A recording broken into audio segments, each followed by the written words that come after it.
foremost, I think it's important for us to appreciate that the world is at a very, very dangerous place. The estimate is that 9 countries in the world have acquired the power to destroy this world, this earth, 10 times over. Now, to destroy the world once is an unimaginable catastrophe. But to destroy it 10 times over, I don't know how to describe it. So for all who want the preservation of our civilization, for all who want the preservation of life and so on, our duty is to strive for peace. And in striving for peace, we have a commitment to ensure that not just the proliferation of nuclear weapons, but the production of nuclear weapons everywhere is stopped. That's the commitment that we need to have. Now, having said this, I think it's important to remind Donald Trump and his friends and so on that we are no longer in 1452 when the Pope sat in Rome and signed a law authorizing King Alfonso of Portugal to invade the world and to convert all of us to Christianity. And that those who failed or refused to be converted should be killed, their wives seized, and their properties, taken from them and so on. We are not in that era. We are not in 1884 when Otto von Bismarck invited his fellow European leaders and they sat in Bonn, put the map of Africa on the table, used pencils and drew lines to create their spheres of influence. We've passed that stage. We have actually passed the stage where the King of Belgium could claim the whole of the Congo as his personal property. We've passed that stage. And we've certainly passed 1948. When Lord Balfour cut Palestine into 2 and gave part of Palestine for the establishment of the State of Israel. Now, I think it's instructive for us to go back into history. You see, when the Second World War ended and the Western countries, out of their own desire, to make good what they had done to the Jews and so on, decided to create the State of Israel, a number of places were considered for the establishment of the State of Israel. One of those places is modern-day Uganda. Modern-day Uganda was considered as a place for the establishment of the State of Israel.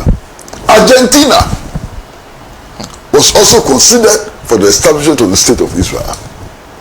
And then eventually, they decided, because the British had mandate over Palestine, to give part of Palestine for the establishment of the State of Israel. Now, this history must not be lost on us. It's a very important history.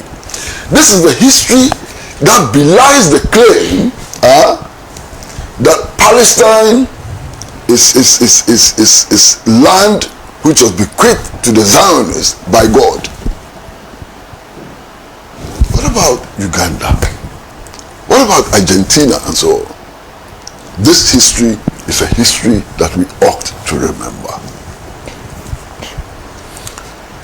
Now, what we are discussing today is not just the attack on Iran by an apartheid occupationist force.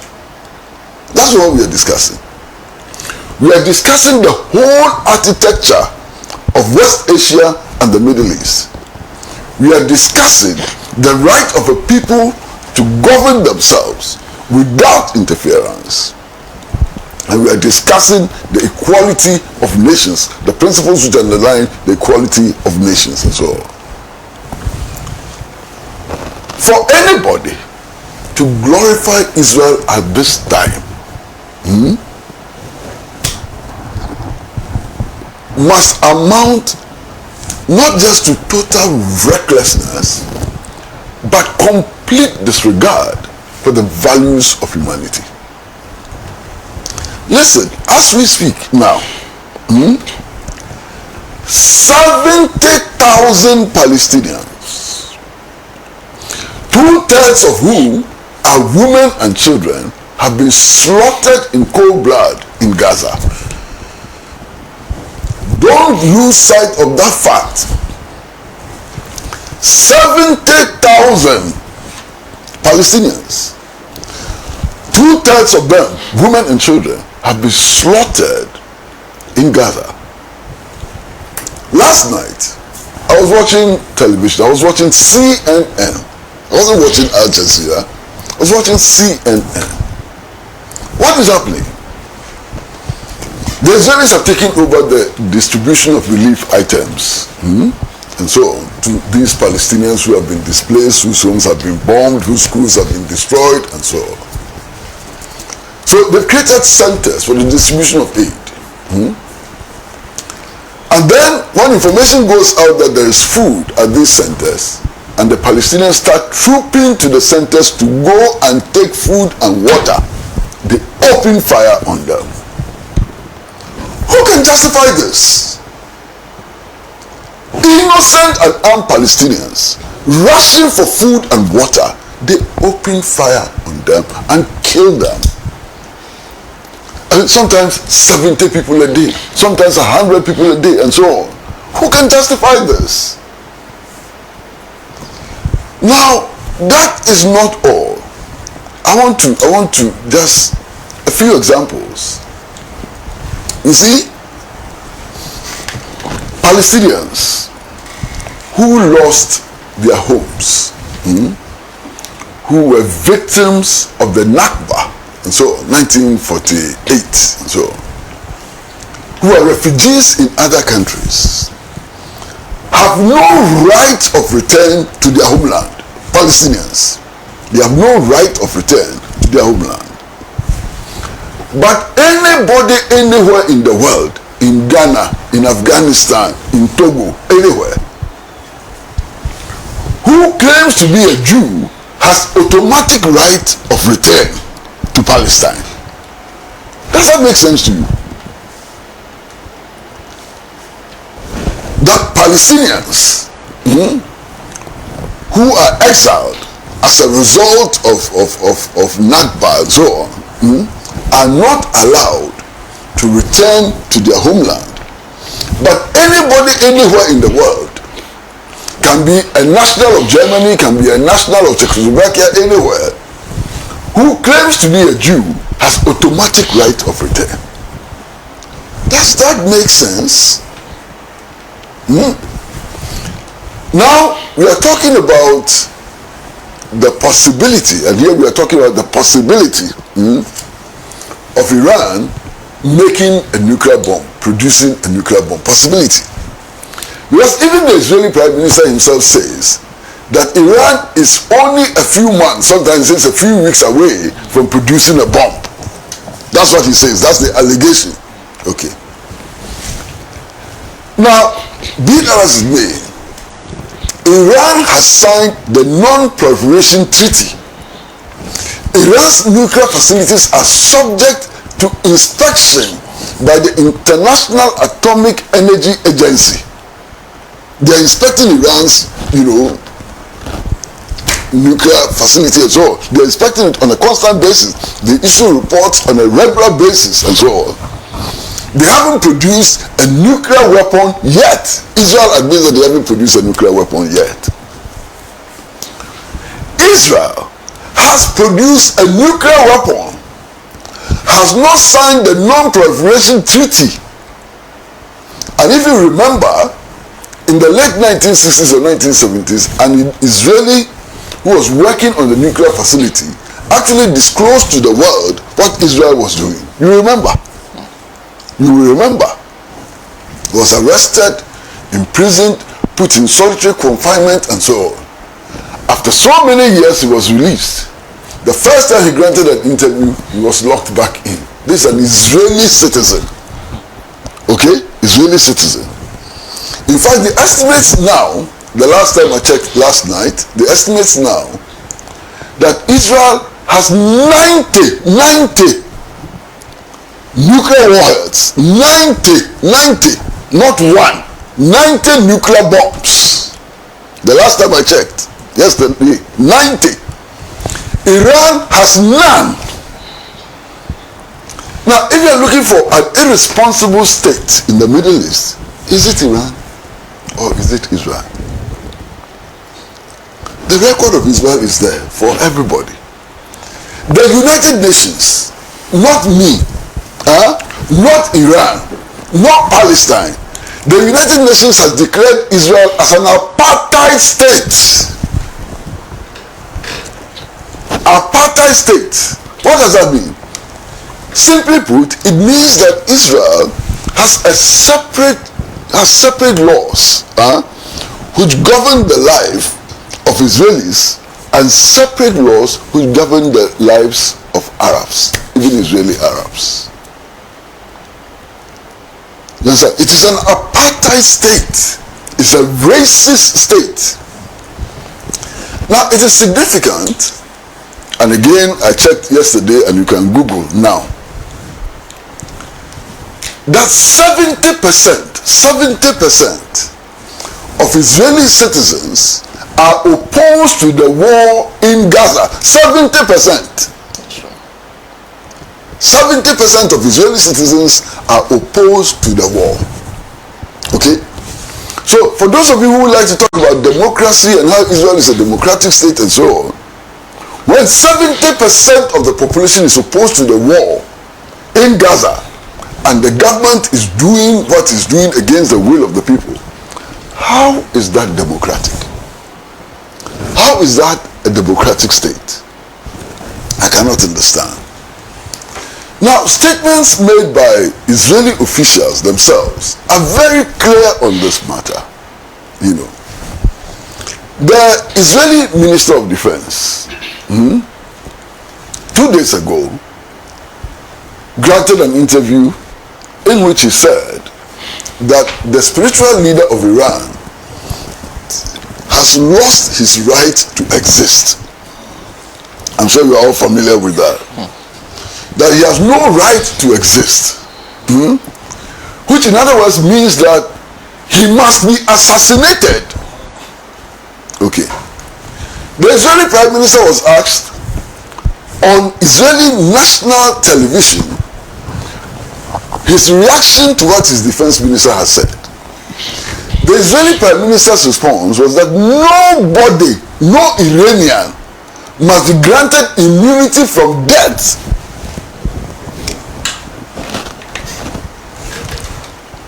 Benjamin Netanyahu, he says no Iranian must be granted immunity from death. I mean, if this is not a declaration of genocidal intent, what else can be a declaration of genocidal intent? That 90 million people should be wiped out. This is Benjamin Netanyahu's own words and so on. Now, for me, one of the other most interesting things is simply the fact that the Iranian nuclear program was started by the United States of America. The technology, the equipment, everything was provided by the United States of America when the Shah was in charge. Okay? So America's objection to Iran producing nuclear power and so on is not because there's any problem with the production of nuclear power, but who is in charge. They don't like who is in charge. If the Shah were there, America would have had no problem because America started that project. Okay? Now, I have had the privilege of visiting Iran many times. You understand? And I'm quite sure that my brother here, the Honorable Member of Parliament, perhaps has not visited Iran. I mean, I can say on authority that I know most parts of Iran like the back of my hand. And his description of the situation in Iran is a far cry from the reality in Iran. You see, Western analysts and so on make a lot of noise about the discrimination of women in Iran. Now, when they talk about the discrimination of women in Iran, what are they talking about? They are saying that Iranian women are not free to walk about without veils. If Allah tell me, that's the main argument that they make. Now, anybody who has been to Iran or anybody who has encountered Iranian women would know, unlike other places in the Middle East and West Asia and so on, Iranian women wear their scarves halfway. You know, the scarf starts from somewhere here and goes back and so on. So their front is normally revealed. It is very rare to find Iranian women who are fully covered. But me, that's not even the issue. You understand? The issue is this. Today in Iran, more women graduate from the universities than men. How many countries in the world have more women graduating from the universities than men? Is that not also about human rights?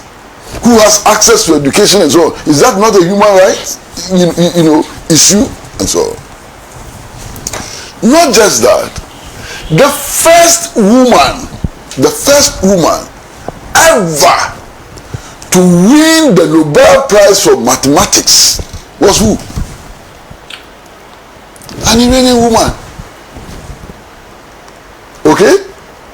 So you counterbalance that with the condition of women in the United States of America and the condition of women in France and the condition of women in Britain. And if you're a Ghanaian woman, which one would you accept? That you are free to leave your hair and you are denied access to education?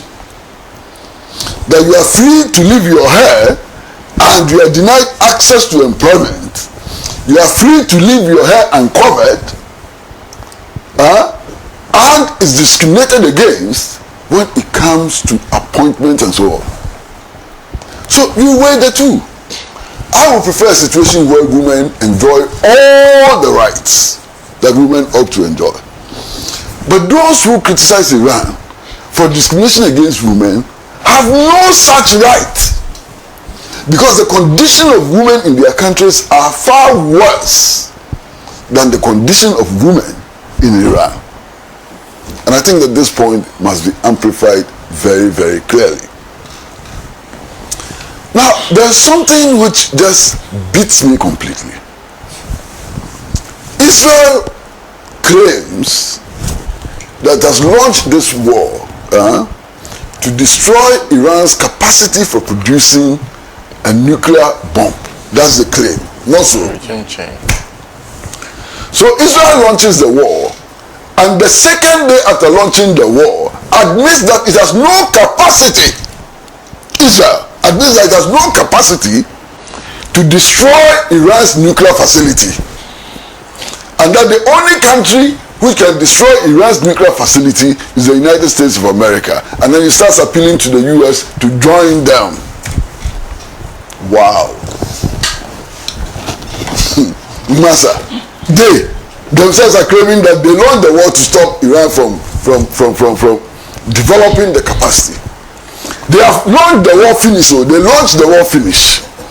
Then they turn and say, we don't have that capacity. If America doesn't come to our aid, we will not be able to achieve that objective. What does that tell you? Master, what does that tell you? What that tells you simply is that this is a reckless adventure. Complete reckless adventure. Okay?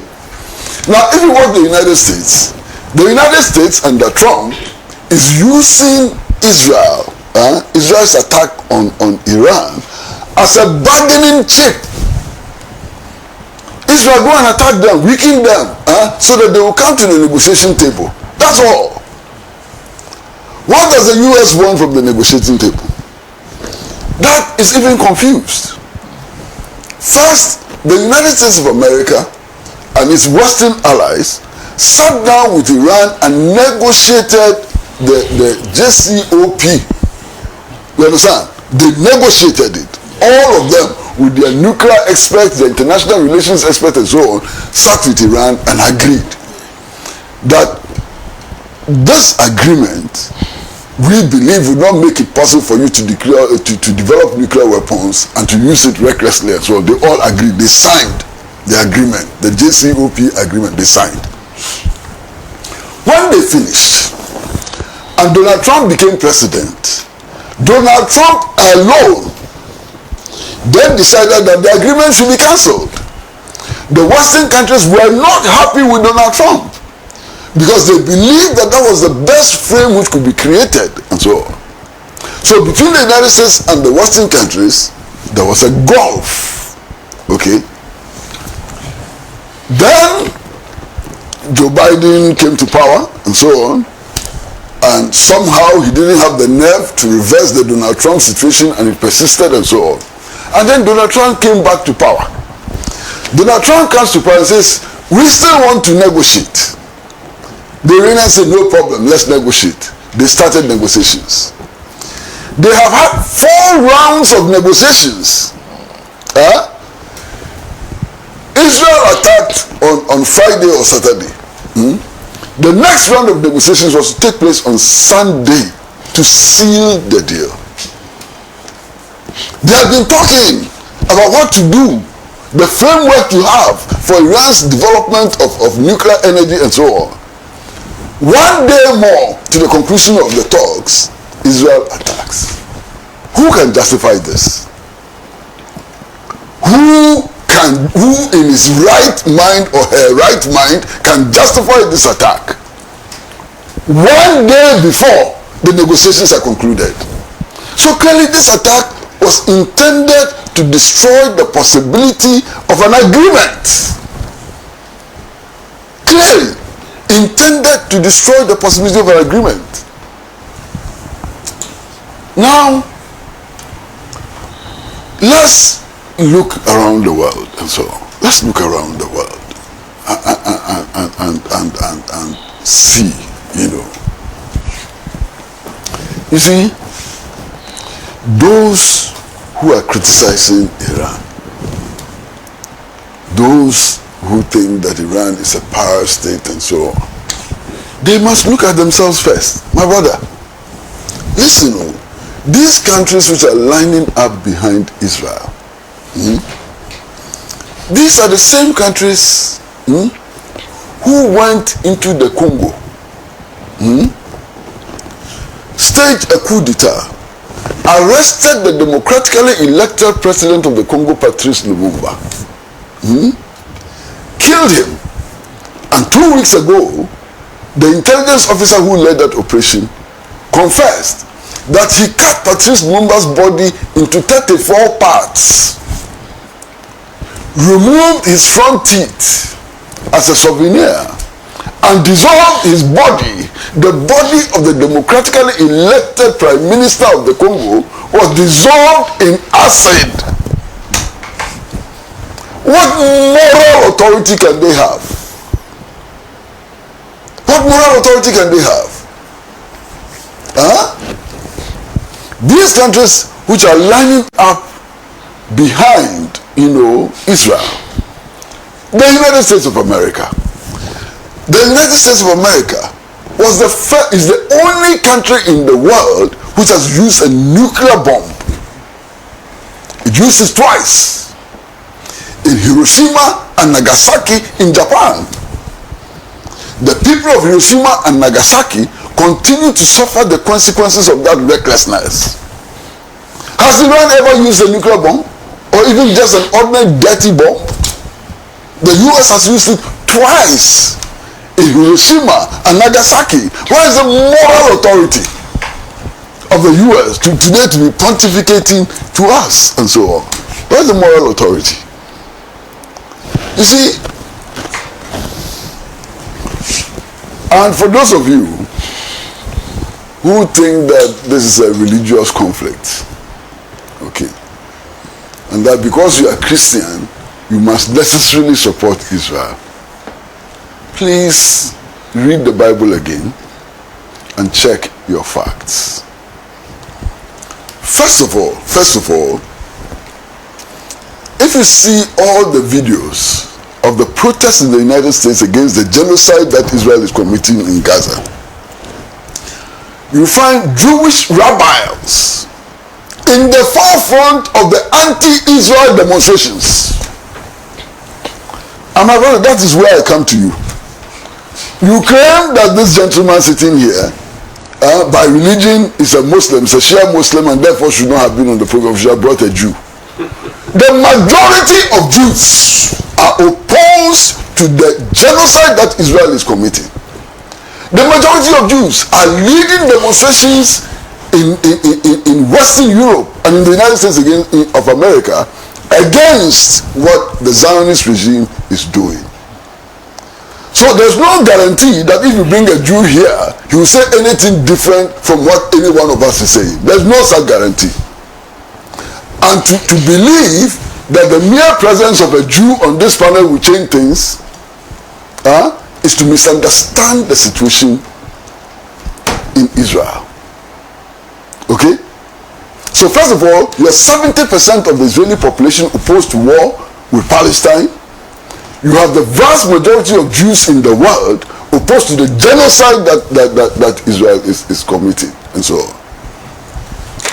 Now, let us be clear. Let us be clear.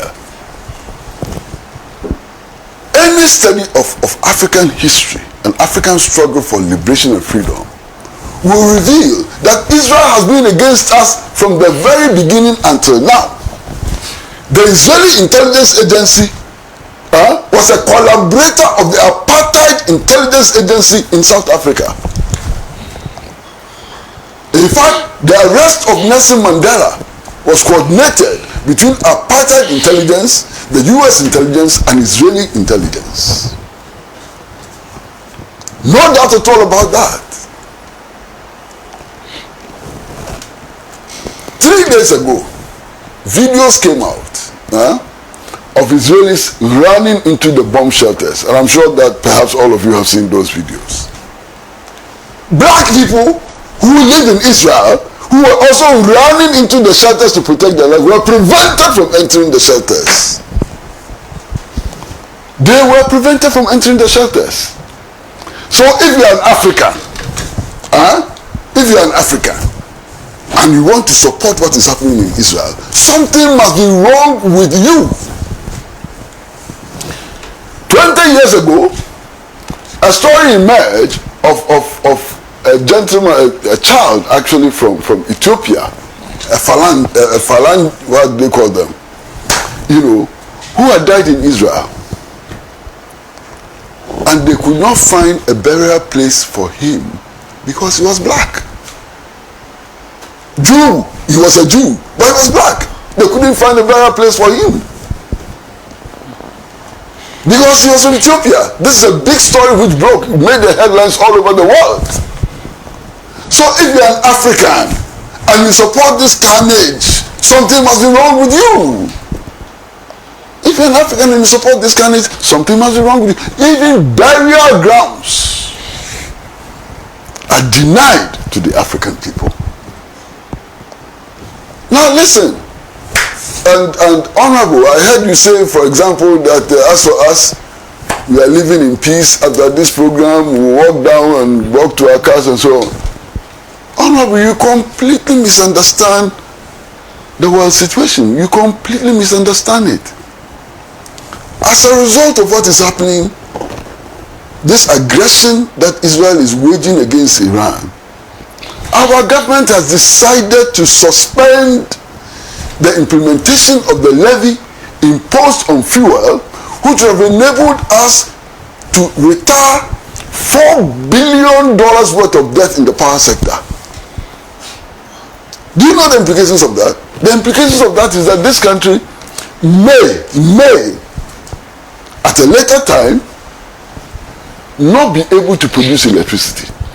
That means the collapse of our industries, the collapse of our educational institutions, the collapse of our hospitals and everything. So what is happening may appear to be between Israel and Iran, but has devastating consequences on us. And in any case, the nuclear scientists tell us that if they manage to find the right weaponry and attack the nuclear facility at Fudan, the environmental consequences would affect everybody in the world. Every nation in the world will suffer. So it is not true that we are insulated from what is happening there. The consequences would affect us. And that is why it is important for us to speak loudly and clearly that this nonsense must stop. That no nation is superior. That the sovereignty of one nation is not inferior to the sovereignty of another nation, and so on. We must insist upon that. Now you see, people talk about the right of Israel to exist and so on. And when you are talking about the right of Israel, what geographical dimension are you talking about? Which country is Israel? Israel is the only country in the world which has no fixed borders. You want to challenge that? The only country in the world which has no fixed borders. Every day, every week, every month, every year, it keeps expanding its borders. You understand? So when you are talking about the state of Israel, what is that geographic entity you are referring to? Because as we speak, the Israelis have a plan to annex part of Gaza and add to their territory. As we speak. And this whole thing that is happening in Ghana is about the annexation of more land. They've said that clearly, they want more land to expand the state of Israel. You understand? Is this something which we should accept? Look, Israel has killed more journalists than have been killed in any war in history. That's also a fact. That's a fact. They've killed more journalists than have been killed in any war in history. They deliberately attack journalists and kill them. And the impunity. And they do it, they don't even hide. They do it so openly and so on. You see, for those of you who support this Zionist regime and so on, I mean, I can't help but pity you. Last week, did you read the statement which was made by the Israeli ambassador in Ghana? How did you feel when you read that statement? Has no respect for our government. Honorable, he has no respect for your government. He has no respect for your president. The Israeli ambassador to Ghana actually calls the press and tells the press that he's disappointed in the government of Ghana. He's disappointed in the government of Ghana. What is the basis of his disappointment? One, that our government pursues a non-aligned policy. And as far as the Israeli ambassador is concerned, Ghana should not be a non-aligned state.